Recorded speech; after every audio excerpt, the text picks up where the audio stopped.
protektado ng mga magnanakaw, April 26. Offertory Reading Devotional. Sapagkat ang kamatayan na ikinamatay niya ay kanyang ikinamatay sa kasalanan ng minsanan.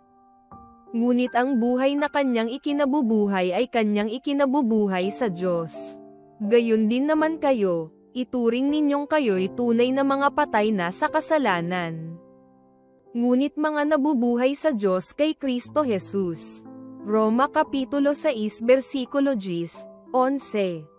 Si Pastor Driani, hindi niya tunay na pangalan, ay nasa kanyang paglalakbay upang dalawin ang kanyang mga kaanib sa Southwest Malagasy Conference nang makasalubong niya ang 5 magnanakaw. Ang lugar ay pinili ng mga magnanakaw dahil iyon ay mabuhangin, masukal, at nakabukod. Alam nila na ang nakamotorsiklo ay walang ibang magagawa kundi bumaba sa motorsiklo dahil sa buhangin. Sa nakamamatay na araw na ito, ang mga magnanakaw ay naglagay ng napakalaking troso na nakaharang sa kalsada. Nang makita ni Pastor Driani ang troso ay alam na agad niya na may problema. Bumaba siya sa kanyang motorsiklo at sa loob ng ilang segundo ay napalilibutan na siya ng mga magnanakaw na sapilitang kinukuha ang lahat ng mayroon siya. Kanyang sinabi sa kanila na siya ay Seventh-day Adventist pastor na magdadalaw sa mga kaanib subalit hindi iyon naging hadlang sa mga magnanakaw. Bigla niyang naalala ang pangalan ng isa sa mga kaanib ng iglesia at itinanong kung kilala nila ito, bagaman nag-aalinlangan siya dahil ang kaanib na iyon ay nakatira malayo sa kanilang kinaroroonan. Gayunpaman, nagulat ang pastor nang ang isa sa mga magnanakaw ay namagitan, itinuro ang kanyang mga kasamahan at sinabing, "Iwanan ninyo siya. Ang tao na kanyang binanggit ay nagligtas ng aking buhay. Noong ako'y sinibat, tinulungan ako ng taong iyon."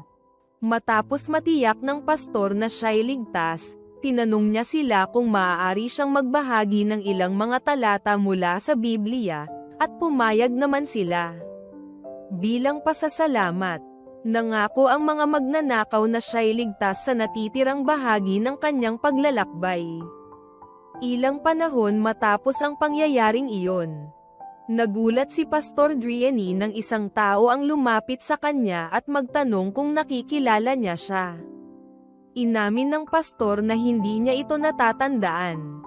Pagkatapos, nag-usisa ang tao at tinanong kung naaalala niya ang insidente nang makatagpo siya ng 5 magnanakaw habang papunta siya sa pagdadalaw. "Natatandaan ko ng malinaw ang karanasang iyon," sabi ng lalaki, at ibinunyag na siya ay isa sa 5 magnanakaw. Ngayon, handa na siyang mabautismuhan. Pinasalamatan ng pastor ang Diyos dahil ang tagpong iyon, na may layuning saktan siya, ay naging daan upang mailigtas ang isang tao. Panawagan. Mga kapatid, ang ikapo at ang pangakong handog na ibinatay sa porsyento na ating ibinibigay ay nakatutulong sa mga pastor sa buong mundo na nagpapalaganap ng mabuting balita, sa kabila ng mga panganib na kanilang kinahaharap. Naway malaya tayong magbigay upang maraming mga tao gaya ng magnanakaw ang makarinig tungkol kay Jesus. Sa pagbabalik natin ng ating mga ikapo at mga pangakong handog ay ilagay natin sa huli ang ating mga hangarin, at unahin ang Diyos.